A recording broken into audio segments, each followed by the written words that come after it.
Le prochain participant est Hans Köchler, qui est professeur de philosophie à l'Université de Vienne. Et il est président aussi de l'Organisation internationale du progrès en Autriche. Donc, son sujet est les sanctions économiques unilatérales, immoralité et arrogance des grandes puissances. Dr. Köchler? Madame Larouche, Mesdames, Messieurs, Karl von Clausewitz a dit que la guerre est une continuation de la politique par d'autres moyens. En regardant le cours des affaires internationales dans les décennies qui ont suivi la fin de la guerre froide, on peut penser, par analogie, que les sanctions sont la continuation ou la conduite, pour être précis, de la guerre par d'autres moyens. Cette juxtaposition met en évidence le problème crucial que pose le recours excessif aux sanctions unilatérales dans le système mondial d'aujourd'hui. Sous l'influence des États-Unis, la coercition économique apparaît comme un instrument plus ou moins incontesté dans la conduite de la politique de puissance.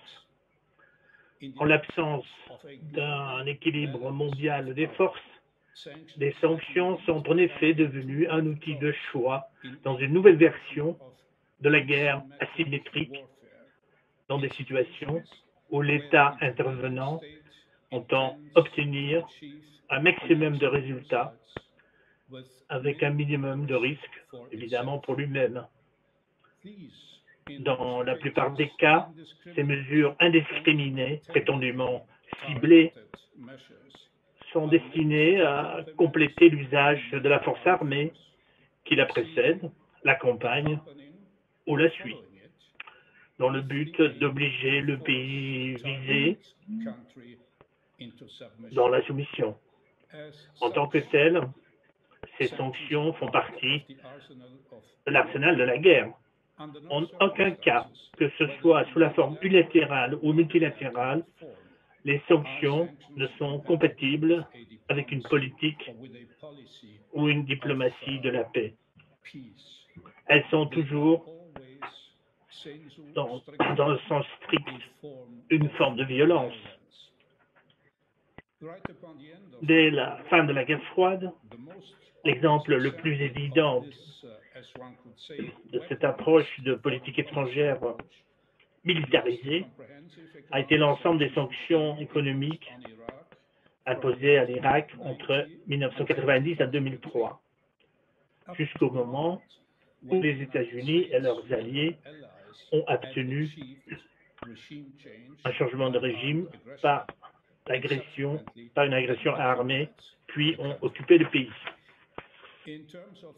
En termes de philosophie morale, mais aussi en termes de doctrine juridique, en termes du droit, les sanctions globales ou soi-disant sectorielles, comme on les applique actuellement contre la Syrie, sont en elles-mêmes une forme de punition collective et par conséquent en violation totale des droits fondamentaux de l'homme qui, de notre compréhension moderne, font partie de ce qu'on appelle le jus cogens, c'est-à-dire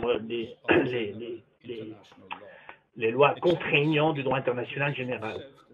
À part de rares cas d'autodéfense, les sanctions économiques unilatérales sont toujours illégales.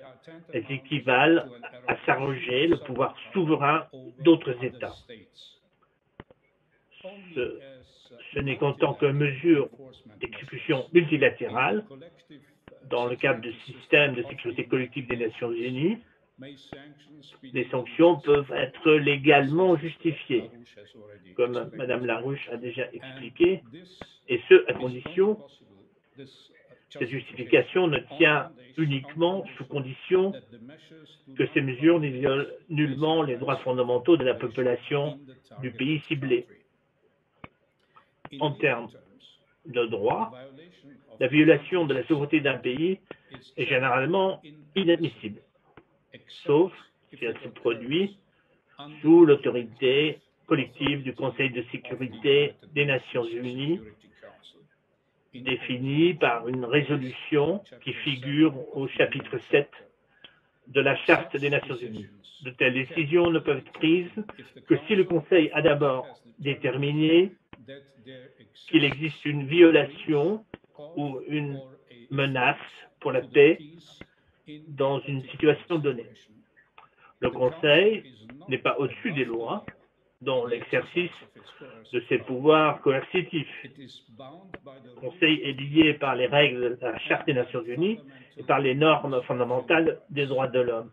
Néanmoins, comme lors des sanctions contre l'Irak, l'organe exécutif suprême des Nations Unies peut en effet agir comme s'il était au-dessus de la loi lorsque son ordre du jour est détourné, pris en otage par un ou plusieurs membres permanents puissants. Les sanctions totales contre l'Irak, poursuivies jusqu'à l'invasion finale du pays, ont constitué l'un des crimes internationaux les plus graves de l'après-guerre. La réponse à la question de savoir comment tout cela a été possible met en lumière la situation difficile à laquelle le monde est confronté aujourd'hui, lorsque le pays le plus puissant du monde applique de plus en plus souvent des sanctions de manière totalement unilatérale, ciblant des pays à ses discrétions en fonction de ce qu'il estime être ses intérêts nationaux légitimes. Les sanctions multilatérales contre l'Irak ont été maintenues pendant plus d'une douzaine d'années parce que les États-Unis ont réussi à garder le Conseil de sécurité otage de son programme machiavélique vis-à-vis de ce pays. À cause du veto du Conseil de sécurité, les États-Unis avaient le pouvoir d'empêcher la levée des sanctions jusqu'à ce qu'ils soient satisfaits du résultat, à savoir l'effondrement, l'implosion du système gouvernemental du pays en question. Cela s'est produit après que des centaines de milliers de personnes étaient mortes à cause des sanctions et des dommages infligés aux infrastructures et aux services publics.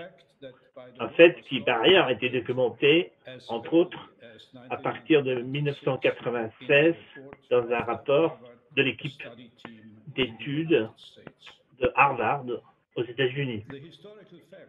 Les faits historiques, dictés par la logique du pouvoir politique, sont clairs et simples.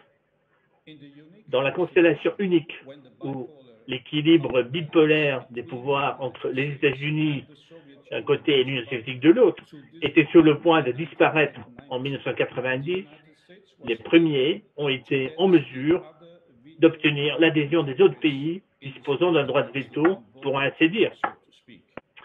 Non seulement les États-Unis ont fait adopter la résolution sur les sanctions, mais par leur veto, ils se sont également retrouvés dans une position d'arbitre de force et capables de tenir l'ensemble du Conseil otage de leurs décisions passées.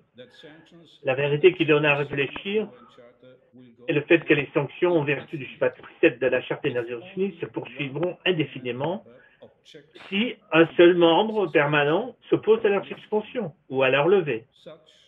Telle est la réalité de la politique des grandes puissances dans le système des Nations Unies, hélas. La situation, situation difficile de la politique des puissances est encore plus grave et conséquente dans les cas des sanctions unilatérales. Dans les années qui ont suivi l'effondrement du bloc de l'Est et la désintégration de l'Union soviétique, la constellation d'un pouvoir unipolaire qui en a découlé, bien que temporaire, comme nous le savons maintenant, cela a non seulement permis au bloc occidental d'obtenir l'adoption par le Conseil de sécurité de résolutions obligatoires telles que celles relatives aux sanctions contre l'Irak, mais chaque fois que l'approbation de mesures punitives par le Conseil ne pouvait être obtenue, les États-Unis et leurs alliés se sentaient suffisamment forts pour faire cavalier seul. Cela s'est également manifesté lors du recours à la force contre la Yougoslavie en 1999. Il n'est pas surprenant que dans un environnement d'anarchie globale, où les contrôles et les équilibres sur les actions d'une superpuissance mondiale sont devenus dysfonctionnels, une culture de l'impunité s'installe et le pharisaïsme prenne la place de la loi. La soi-disant loi César, Caesar Syria Protection Act de 2019, est un parfait exemple, tout comme les sanctions sectorielles contre le Yémen qui sont entrées en vigueur le 19 janvier 2021, la veille de l'entrée en fonction du nouveau président des États-Unis. Il s'agit de mesures unilatérales imposées sans même un semblant de consultation de la communauté internationale et non autorisées par les Nations Unies. Les États-Unis prétendent faussement avoir le droit d'appliquer les sanctions de manière extraterritoriale, c'est-à-dire vis-à-vis de tiers qui ne sont pas impliqués dans le conflit entre les États-Unis et la Syrie ou les États-Unis et le Yémen. L'euphémisme sanctions secondaires ne peut cacher le fait qu'il s'agit ici d'une puissance impériale qui s'arroge la souveraineté d'un autre pays au mépris total du droit international. L'hypocrisie et l'immoralité d'une telle politique sont maintenant devenues évidentes pour tout observateur impartial. Après avoir attisé une guerre civile en intervenant depuis 10 ans maintenant, en intervenant d'un côté du conflit en Syrie, les États-Unis punissent toute la population d'un État déjà profondément déstabilisé et affaibli par des mesures qui provoquent une souffrance généralisée et une dévastation de l'économie. Cela révèle une attitude d'arrogance et de suffisance typique d'un régime impérial. Avec l'insistance à vouloir punir le gouvernement syrien pour avoir commis, comme le prétendent les États-Unis, pour avoir commis des atrocités, de mettre un terme aux violations des droits de l'homme, comme le rapportent les États-Unis, les responsables de l'application des sanctions ont en réalité prolongé la guerre et provoqué une instabilité encore plus grande dans toute la région. La mise en œuvre extraterritoriale des mesures signifie que dans les secteurs couverts par ces soi-disant lois César, les transactions et les affaires avec la Syrie, où qu'elles soient dans le monde, sont interdites, même si elles n'ont aucun lien avec les États-Unis. Bien qu'une telle pratique soit manifestement illégale, la communauté internationale est condamnée au rôle de simple observateur des événements. En raison du droit de veto des grandes puissances au Conseil de sécurité, les États-Unis jouissent d'une immunité virtuelle dans la conduite de leur politique unilatérale. La situation ne changera que s'il y a un changement dans l'équilibre mondial du pouvoir et si d'autres États finissent par se sentir assez forts pour ignorer ou défier les exigences américaines. La tragédie infligée au peuple syrien et plus récemment au peuple yéménite équivaut à un crime contre l'humanité selon le statut de Rome, mais tout autant au statut de la Cour pénale internationale. Cependant, ni les pays visés, ni les États-Unis ne sont pas des parties civiles à la Cour. Le monde est confronté à une situation scandaleuse du fait que, dans le système actuel du droit international et les mécanismes du droit international, il n'y a aucun recours légal efficace, que ce soit en termes de droit international public, devant la Cour internationale de justice, ou du droit pénal international, devant la Cour pénale internationale de ces pays. pourrait être en mesure d'exercer sa juridiction sur les fonctionnaires de certains alliés des États-Unis, s'ils peuvent prouver qu'ils sont ou étaient complices du châtiment collectif des peuples syriens et ou yéménites. Les alliés européens, les États-Unis, dont le Royaume-Uni, sont des États-Unis ayant le statut de partie civile à la Cour pénale internationale. Dans ces cas, le procureur de la Cour aurait le pouvoir d'ouvrir une enquête. Tout dépend évidemment du courage et de l'intégrité morale du titulaire de cette fonction. Par exemple, l'année dernière, le procureur et d'autres hauts fonctionnaires de la Cour pénale internationale ont subi des sérieuses pressions, y compris des sanctions personnelles de la part de l'administration américaine à propos d'enquêtes qui se faisaient sur les crimes de guerre en Afghanistan. Avant même la promulgation des sanctions César par les États-Unis, le rapporteur spécial du Conseil des droits de l'homme de l'ONU avait, dans un rapport de 2018, il était arrivé à la conclusion, certes formulée avec une timidité extrême, disant, je cite, l'accumulation de régimes de mesures coercitives unilatérales divers et entrelacées de régimes de mesures coercitives unilatérales a rendu la situation des droits de l'homme en Syrie inutilement difficile. Fin de citation. Voilà un triste déjà vu qui donne à réfléchir. La souffrance du peuple syrien reflète la tragédie infligée au peuple irakien d'il y a près de 3 décennies, après la proclamation dite du nouvel ordre mondial par le président des États-Unis de l'époque. Il est important de noter ici que nous ne formulons pas tout seuls ce genre de jugement, comme le montre un rapport du magazine Foreign Policy, publié aux États-Unis. Le titre dit la Syrie d'Assad est en train de mourir comme le régime de Saddam Hussein en Irak. C'est le titre de la revue du 2 décembre 2020.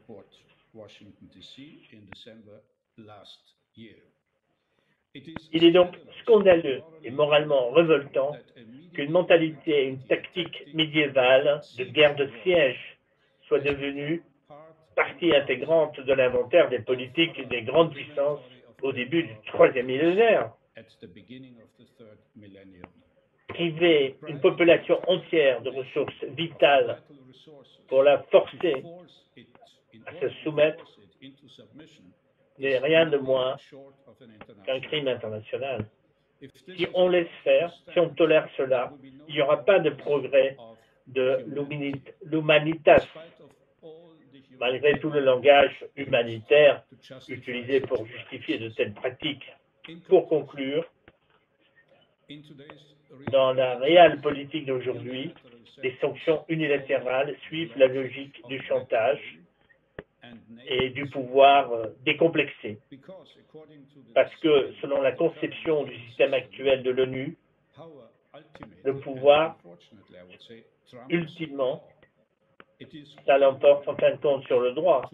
Il est d'autant plus important de sensibiliser la société civile mondiale afin de faire pression sur les gouvernements qui poursuivent ou tolèrent une politique machiavélique de punition collective. Je tiens à souligner ici le rôle de la responsabilité particulière des institutions religieuses dans la défense de la dignité humaine.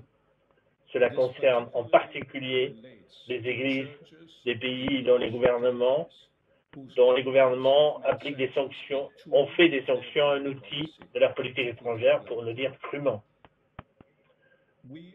Nous apprécions l'appel public de son éminence le cardinal Mario Zenari pour la levée des sanctions unilatérales imposées au peuple syrien. Lors d'une réunion internationale de Caritas Internationalis, il n'a pas mâché ses mots, assimilant les conséquences des sanctions à celles de la guerre. Outre la condamnation de la politique de sanctions punitives en général, les dirigeants de l'Église devraient aussi faire savoir clairement aux États de confession chrétienne que ces actes violent les principes mêmes de la foi chrétienne. À notre connaissance, la plupart des responsables dans les pays qui utilisent les sanctions comme un outil de politique étrangère, y compris l'actuel président des États-Unis, qui est un catholique romain, Joe Biden, est membre de la communauté chrétienne. À ce stade, la première priorité doit être la fourniture de toute urgence d'une aide humanitaire, comme l'ont demandé Caritas et d'autres organisations non gouvernementales. Ça avait été comme l'Institut Schiller. En 1991, l'Institut Schiller avait soutenu un comité pour sauver les enfants d'Irak après la guerre du Golfe en 1991. Et nous, le IPO avait soutenu cette démarche. Les mesures d'aide d'urgence devraient être complétées par une campagne de la société civile dans les pays qui portent la responsabilité première pour la poursuite de la guerre, et en particulier de la guerre par les sanctions, comme je l'appellerai. Outre le traitement des symptômes, il faut également s'attaquer aux causes de la catastrophe humanitaire et en tirer des leçons pour l'avenir. C'est le but de la conférence d'aujourd'hui. Les nobles principes des droits de l'homme, censés être au cœur de nos démocraties et de nos politiques démocratiques, et donc la base même de la légitimité internationale, ces principes seront totalement dénués de sens si nous permettons à des gouvernements qui pourront agir en notre nom de placer le pouvoir au-dessus de la loi et continuent à punir des peuples entiers, tout cela au nom de l'humanité. Cela signifierait en effet l'effondrement moral du monde transatlantique que seul, à l'état du monde actuel, seule une société civile alerte et vaillante peut empêcher, en défiant ses dirigeants devant le tribunal de l'opinion publique. Je vous remercie pour votre attention.